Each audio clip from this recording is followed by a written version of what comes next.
بسم اللہ الرحمن الرحیم۔ محترم ناظرین، السلام علیکم ورحمۃ اللہ وبرکاتہ۔ قائد جمعیت مولانا فضل الرحمان صاحب دامت برکاتہ عالیہ کی مدرس حرم حضرت شیخ محمد مکی حجازی دامت برکاتہ عالیہ سے ملاقات۔ تفصیلات کے مطابق جمعیت علماء اسلام کے سربراہ حضرت مولانا فضل الرحمان صاحب دامت برکاتہ عالیہ نے النزہہ مقام میں مسجد حرام کے مدرس حضرت مولانا شیخ محمد مکی حجازی دامت برکاتہ عالیہ سے ملاقات کی ہے۔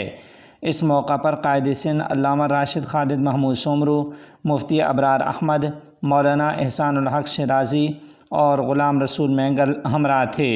محترم ناظرین، ادھر دوسری جانب قائد جمعیت مولانا فضل الرحمان نے علامہ راشد محمود سومرو اور دیگر کے ہمراہ النزہہ مقام میں جمعیت علماء اسلام مکہ مکرمہ کے سینئر رہنما شیخ محمد ملا زئی صاحب کے والد محترم حاجی محمد موسیٰ ملا زئی کے انتقال پر ان سے تعزیت کی ہے۔ پی ٹی آئی سے مذاکرات کے لیے جمعیت علماء اسلام کی مذاکراتی کمیٹی کا اجلاس۔ جمعیت علماء اسلام کے ترجمان اسلم غوری کے مطابق جمعیت علماء اسلام مذاکراتی کمیٹی کا اجلاس کنوینر سینٹر کامران مرتضیٰ کی صدارت میں منعقد ہوا۔ اجلاس میں مولانا لطف الرحمان، اسلم غوری، مولانا امجد خان اور مفتی فضل غفور شریک ہوئے۔ اجلاس میں ملکی سیاسی صورتحال پر غور و خوض ہوا۔ اجلاس میں پی ٹی آئی سے مذاکرات کے لیے طریقہ کار پر بات چیت کی گئی۔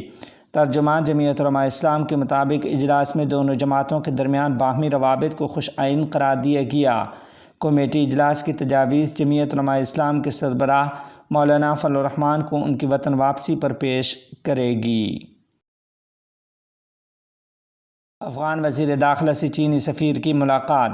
تفصیلات کے مطابق وزیر داخلہ افغانستان خلیفہ سراج الدین حقانی سے کابل میں چین کے سفیر جاؤ شینگ نے ملاقات کی ہے۔ اس ملاقات میں انہوں نے علاقائی استحکام، سلامتی اور تکنیکی تعاون اور دو طرفہ تعلقات کی ترقی پر تبادلہ خیال کیا۔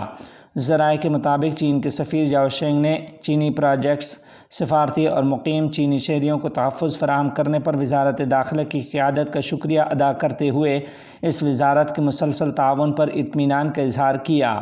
انہوں نے مزید کہا کہ گزشتہ چند ہفتوں میں دونوں ممالک کے درمیان تجارتی اور اقتصادی شعبوں میں بڑی پیش رفت ہوئی ہے۔ اس موقع پر وزیر داخلہ نے بھی وطن واپس آنے والے افغانوں کی مدد پر ان کا شکریہ ادا کیا اور ملک میں تجارتی اور اقتصادی منصوبوں کی حفاظت کو وزارت داخلہ کی ترجیحات میں سے قرار دیتے ہوئے اس سلسلے میں مزید تعاون کی یقین دہانی کرائی ہے۔